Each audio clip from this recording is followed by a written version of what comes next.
अस्सलामु अलैकुम वरहमतुल्लाहि वबरकातुहू। मैं हूँ सैयद अब्दुल वहाब शिराज़ी। नाज़रीन, जादू नगरी और जिन्नात की दुनिया वीडियोस का ये सिलसिला हमारा जारी है और इस सिलसिले की एक और वीडियो लेकर आपके सामने हाज़िर हुआ हूँ। मेरी वीडियोस को देखने वालों की एक बहुत बड़ी तादाद हिंदुस्तान से भी है और उन हिंदुस्तान के ज़ाहिर बात है कि बहुत सारे जो लोग देखते हैं उनमें मुसलमान भी हैं और हिंदू और सिख वगैरह भी हैं। मुझे हिंदुओं के बाद हिंदू जो हैं उनके मैसेजेस भी आते रहते हैं। तो आज की जो मेरी वीडियो है इसका ताल्लुक़ भी हिंदुओं के एक अक़ीदे से है कि उस अक़ीदे का जिन्नात के साथ क्या ताल्लुक़ है और जिन्नात किस तरह उस अक़ीदे को साबित करने के लिए मुख्तलिफ़ किस्म की शोबदेबाज़ियाँ और हरकतें करते रहते हैं। तो वो अक़ीदा हिंदुओं का आवागोन का अक़ीदा है, जिसे दूसरे जन्म का अक़ीदा भी कहा जाता है। आपने सुना होगा कि हिंदुओं के यहाँ ये कहा जाता है कि इंसान जो है उसके कई जन्म होते हैं और बाज़ कहते हैं कि 7 जन्म होते हैं। यानी एक इंसान जो है वो मर कर ख़त्म नहीं होता, बल्कि फिर वो उसकी रूह जो है वो किसी दूसरे जन्म में यानी किसी और क़ालिब में वो आ जाती है। पहले कोई इंसान था तो फिर आइंदा हो सकता है वो किसी और ख़ानदान में दोबारा पैदा हो जाए, उसकी रूह किसी दूसरे जिस्म के अंदर आए और वहाँ से दोबारा पैदा हो जाए। इस तरह वो उनका अक़ीदा है कि 7 जन्म होते हैं हर आदमी के और 7 जन्मों के बाद जाकर ख़त्म होता है, ठीक है ना, इंसान।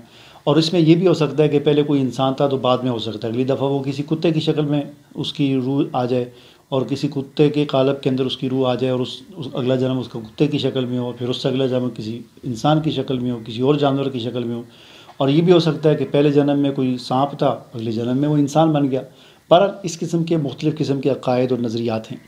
चूँकि पाकिस्तान में हिंदू बरादरी जो है ये तो इतनी है नहीं है, तो इसलिए यहाँ के लोग तो इस बारे में नहीं जानते इतना। लेकिन हिंदुस्तान के मुसलमान और हिंदुस्तान के लोग तो अच्छी तरह जानते होंगे कि वहाँ पर इस किस्म के जो जन्म होते हैं, इन जन्मों के हवाले से कितनी किस्से और कहानियाँ वहाँ पर मशहूर हैं। इस पर किताबें मौजूद हैं, अखबारात में वाक़यात छपते रहते हैं।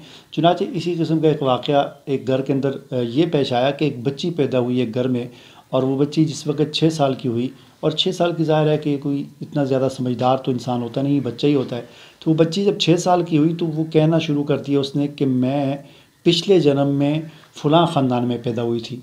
और फिर उसने बताया फ़लाँ इलाक़ा अपना घर बताती थी कि फ़लाँ शहर में फ़लाँ मोहल्ला, गली नंबर इतना, मकान नंबर इतना, ये मेरा घर था पिछले जन्म में, और मेरे वालिद का ये नाम है, मेरी वालिदा का ये नाम है, और हमारा पेशा ये है कि हम माली थे। और उसने कहा कि मैं फूल चुन रही थी चंबेली के, मेरी पीठ पे मुझे सांप ने डसा था जिससे मैं मर गई थी, उस जन्म में मर गई। तो मुझे घर वालों ने ज़ाहिर है जो जला दिया, दफना दिया, जो भी किया दफना। अब अगले जन्म में मैं आपके घर में पैदा हुई हूँ। अब 6 साल की बच्ची ये बातें कर रही है, तो सारे ज़ाहिर बात है बड़ी हैरानगी की बात है। तो उससे जब उसने कहा कि मुझे मेरी पीठ से मुझे सांप ने काटा था तो मैं मर गई थी, तो अब अगले जन्म में यहाँ पैदा हुई। और फिर ये भी उसने कहा कि 6-7 साल पहले, और वाक़तन वो 6 साल की उसकी उम्र थी। अब उसकी पीठ को देखा तो वाक़तन उसकी पीठ पर एक निशान भी बना हुआ है, ठीक है जी। अब जो उसने एड्रेस बताया था उसी एड्रेस पे जाकर, उस घर में जाकर, उस शहर में, उस मोहल्ले में, उस घर में जाकर देखा तो वाक़तन वहाँ पर उसी नाम के मर्द औरत मियाँ बीवी रहते हैं। और उनसे जाकर पूछा कि आपकी कोई बच्ची थी? उनसे पूछा कि तुम क्या काम करते हो? उन्होंने कहा मालियों काम करते। तुम्हारी कोई बच्ची थी जो मर गई? उन्होंने कहा हाँ, एक बच्ची हमारी थी, वो फूल चुन रही थी चंबेली के, तो सांप ने उसकी पीठ पे डसा था तो मर गई थी, तो हमने जो भी अपने अक़ीदे के मुताबिक उसको जला दिया, जो भी कर दिया, तो वो इस तरह ख़त्म हो गई, जो मर गई थी। अब ये बात वाक़तन बड़ी हैरानगी की बात थी कि बच्ची जो कुछ बता रही थी, बहन ही सब कुछ बिल्कुल ऐसे ही था। अब ये इसमें 2-3 चीज़ें जो हैं जो काबिले यानी जो नोट करने की हैं, बड़ी अहम हैं। उनमें से एक बात तो ये है कि हिंदुओं को जो अक़ीदा है जन्म वाला, उसमें ये है कि वो ये कहते हैं कि इंसान की रूह जो है वो अगले जन्म में किसी और जिस्म में डाल दी जाती है। अब अगर ये बात है कि रूह किसी और जिस्म में डाल दी जाती है, तो बच्ची ने कहा कि मेरे जिस्म पर मुझे सांप ने डसा था, उसका निशान अभी मेरे जिस्म पर है। वही आप जब कहते हैं कि रूह किसी और जिस्म में डाल दी जाती है, तो फिर इस जिस्म पर निशान कैसे आ गया? वो तो पिछले जिस्म पर था ना जिस पर डसा था उसने, तो रूह अब दूसरे जिस्म में डाली है, तो यहाँ पर निशान क्यों है? तो यहीं से पता चलता है कि ये सारा एक फ्रॉड है और ये जिन्नात की धोखाबाजी है। जिन्नात इस किस्म की हरकतें करते हैं कि वो पीछे जो बच्ची के साथ जो वाक़या पेश आया था उस मोहल्ले में या उस शहर में, वो सच्चा वाक़या था, ऐसा हुआ था उस घर में, उनकी बच्ची को सांप ने डसा और मर गई। अब इस बच्ची के साथ जो मामला हुआ, 6 साल की बच्ची, तो यहाँ पर ये जिन्नात ने उसको ये चीज़ सिखाई, या जिन्नात उसकी ज़ुबान से कह लें कि बोल रहे थे, وہ جو پچھلا واقعہ تھا اس کو اس کی زبان سے کہلوا رہے تھے کہ میں ایسی تھی ایسا ایسا ہوا میرے ساتھ، ٹھیک ہے نا، وہ ساری سٹوری اس کے ذہن میں ڈال دی اور اس نے بتانا شروع کر دیا کہ میرے ساتھ ایسا ہوا تھا۔ تو یہ اصل میں سارا جنات کی، اسی طرح کے بہت سارے واقعات ہوتے رہتے ہیں۔ ایک اور واقعہ تھا، اس میں ایک شخص نے بتایا جی میں پچھلے جنم میں عورت تھی اور اب اس جنم میں مرد ہوں، اور پھر اس نے اپنے کان دکھائے کہ دیکھو جی میرے کان میں سوراخ ہیں، وہ بالیاں وغیرہ جب میں عورت تھی تو بالیاں ڈالا کرتی تھی۔ اب پھر یہاں پر وہی سوال پیدا ہوتا ہے کہ ہندوؤں کا عقیدہ تو یہ ہے کہ انسان کی روح جو ہے وہ اگلے کسی اور جسم میں ڈال دی جاتی ہے، یہ دوسرا جنم ہوتا ہے۔ تو اگر تم یہ کہتے ہو کہ میرا یہ دوسرا جنم ہے تو پھر یہ کان پرانے کیوں آگے؟ کان بھی تو نئے ہونے چاہیے، پھر کان کیوں پرانے؟ کان جو ہے آپ کے پرانے ہیں اور جسم باقی نیا ہے۔ اگر کان پرانے ہیں جسم بھی پرانا ہے تو پھر آپ کے اندر پھر وہ عورتوں والی باقی چیزیں کہاں غائب ہوگی؟ اب تم مرد بن گئے ہو۔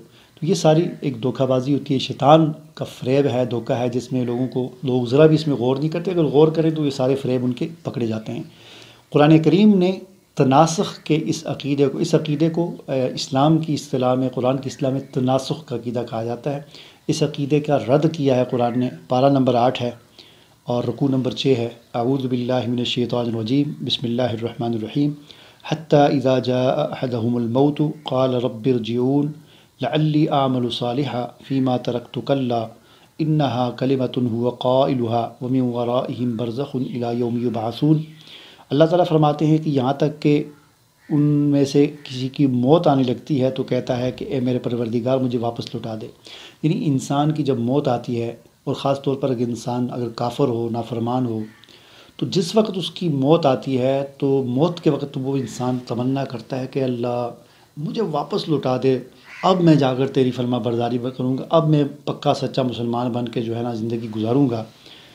تو اللہ تعالیٰ فرماتے ہیں کلا، ہرگز نہیں، ایسا ہرگز نہیں ہوتا۔ یعنی جب ایک آدمی کی موت آ جاتی ہے دوبارہ اس کو زندگی نہیں ملتی، دنیا کی زندگی دوبارہ نہیں ملتی، ہاں برزخ کی زندگی ہوتی ہے اور پھر اس سے آگے پھر وہ آخرت کی زندگی ہوگی۔